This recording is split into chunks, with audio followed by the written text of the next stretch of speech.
माँ की दौलत। एक गांव में श्याम नाम का एक गृहस्थ रहता था। उसकी पत्नी का नाम गंगा था। उनको 2 बेटियां और 2 बेटियां थी। एक छोटा सुखी परिवार था। श्याम ने अपना सब पैसा उसके बेटे और बेटियां, उनकी पढ़ाई, शादी और उनके लिए अच्छे घर बनाने में खर्च कर दिए। श्याम के बेटे और बहुएं स्वार्थी थे। माँ बाप ने इतना सब किया था, फिर भी श्याम को अपने बेटे बहू के रहमो करम पर जीना पड़ रहा था। उन दोनों को बेटे और बहुओं से बहुत ज़्यादा हीनता और अपमान का बर्ताव मिलता था। अचानक एक दिन श्याम की मृत्यु हो गई। वजह से जो बेचारा तो दर्द से मुक्त हो गए, पर गंगा मात्र अकेले रह गई।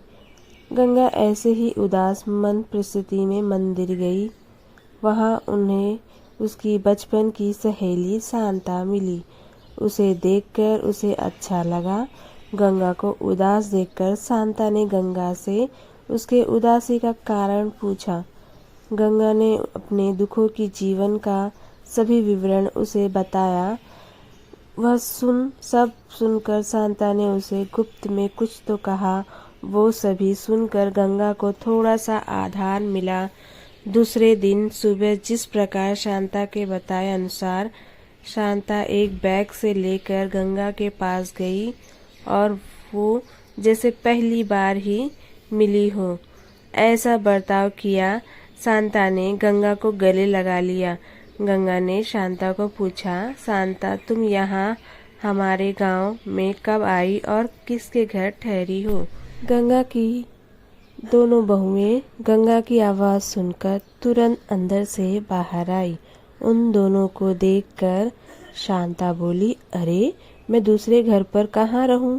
हम दोनों मौसेरी बहनें हैं, तो भी सगी बहनों से ज़्यादा हमारा रिश्ता अटूट है।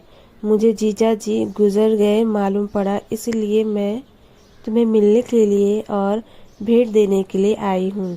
पहले दिन तय किया अनुसार गंगा बोली, शांता तुम मुझे मिलने के लिए आई यह सुनकर बहुत अच्छा लगा, पर तुम मुझे भेंट देने के लिए कुछ लाई हो, उसका अर्थ मुझे कुछ समझ में नहीं आया। शांता जानबूझकर रोने का सुर निकाल कर बोली, अरे गंगा मुझे पता है कि आप दोनों में ने तुम्हारा सभी पैसा बेटे बेटियों की पढ़ाई, शादी और उनके लिए अच्छा घर बनाने के लिए खर्च कर डाले। आप दोनों ने खुद के लिए कुछ भी नहीं रखा। यह सब ठीक है क्योंकि आपके बेटे और बहुएं सभी अच्छे हैं, इसलिए वह तुमसे प्यार से बर्ताव करते हैं, तुम्हें अच्छे से संभालते हैं, इसका मुझे पूरा भरोसा है। लेकिन हमारे यहाँ पर सब उल्टा है। हमारी आर्थिक परिस्थिति अच्छी होकर भी बेटे पढ़े नहीं, इस वजह से वह कोई भी उद्योग धंधा नहीं करते हैं।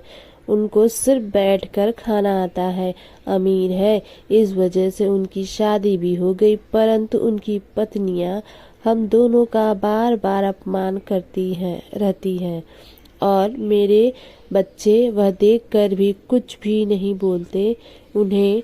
फिर भी शांता आंखें पोंछने का नाटक करती है और वह आगे बोली, अभी ऐसी परिस्थिति में हम दोनों को जिनकी इच्छा भी नहीं होती और अब हमारी जिंदगी भी कितनी बची है, इसीलिए मैंने तय किया कि मेरे पति का नजदीकी कोई भी नहीं है और तुम्हारे सिवा मेरा भी कोई नहीं है, इसीलिए सब पैसा बेटों को देने के बजाय तुम्हें आधे पैसे दे दूं।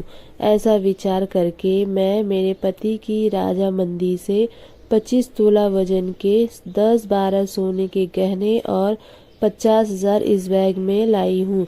इस बैग में 45,000 की नोट है और 1 रुपए की 5 नाणे हैं। अभी तुम कुछ भी ना कहते हुए हमारा प्यार समझकर यह बैग और उसकी चाबी ले लो।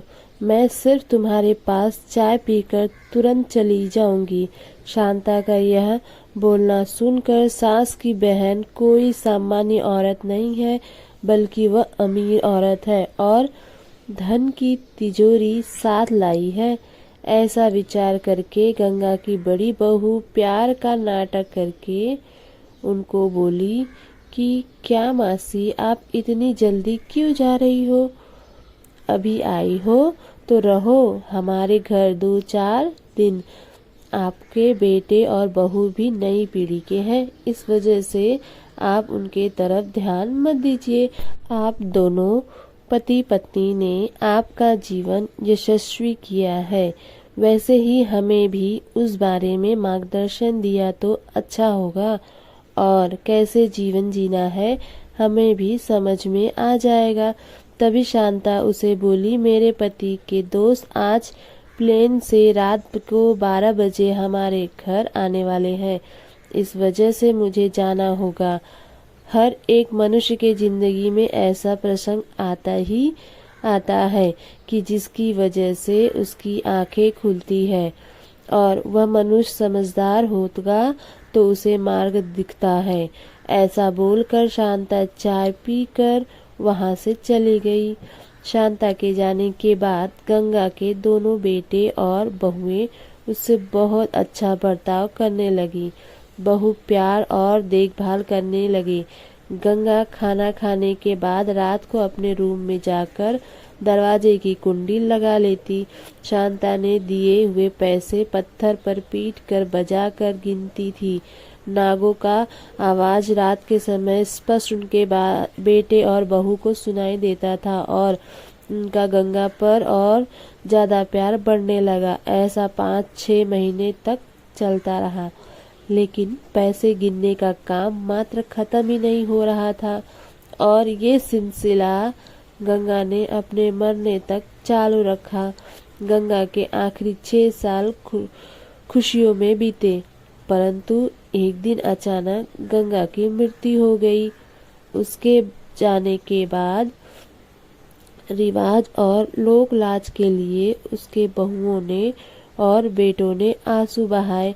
फिर उन्होंने शमशान से आने के बाद उन्होंने तुरंत माँ के रूम में जाकर उस बैग का ताला खोला और क्या उनको धक्का लगा, क्योंकि उसमें सिर्फ पुराने समाचार पत्र, 4-5 वजनदार पत्थर और सिर्फ 1 रुपये था।